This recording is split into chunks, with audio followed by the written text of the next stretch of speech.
Sometimes wounds, they come to your life that they're on the inside instead of the outside.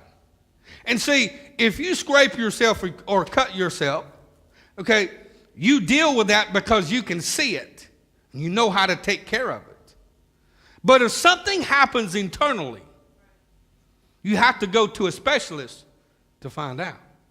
You may have a kind of good understanding of what it is, but you don't know how to get it to the place of being healed. And those kinds of wounds can last a long time. They can leave you in pain. You can smile, you can put on new clothes, you can drive new cars, you can buy new houses, but you understand underneath your skin, down where nobody else can see, there's a wound. But I like what the Bible says. It says, for he was wounded for our transgressions, bruised for our iniquities.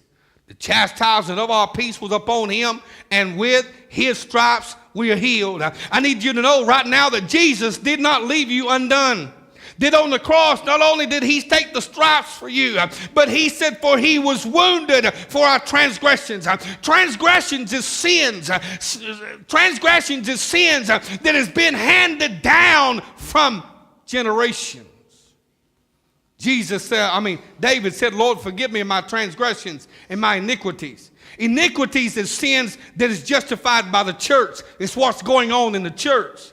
It is what they call a church sin. That you know it's not right, but you make excuses. I'm preaching good.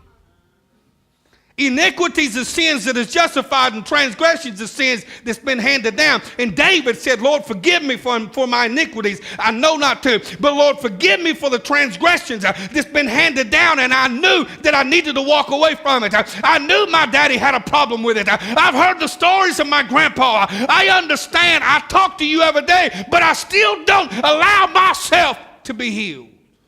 Am I talking to anybody this morning? And the wounds.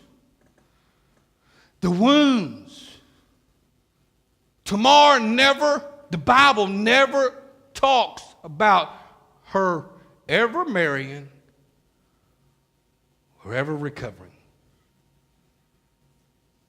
She stayed in her brother Absalom's house, desolate, lonely, desperate, wanting company, not ever being able to be a part of it. The Bible says that Absalom waited 2 years. After 2 years, he found a place to kill his brother, and he killed his brother, or had his brother killed. Listen to this, listen. He took out sheep shearers and had the sheep shearers to go out, and he told him, he said, get the man drunk, and at the right time, I want you to kill.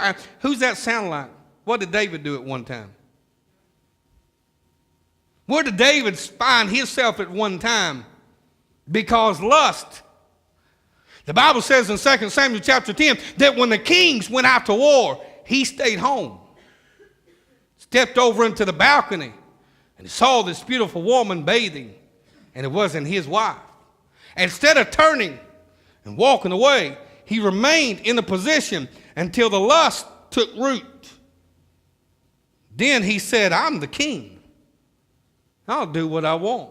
Now years later, his daughter, listen to me, years later his daughter's now has been involved in one of the most cruelest sins in Israel, which is incest. Now his own son rapes his own sister, and now David is having to deal with the things in his life that even then he didn't really deal with.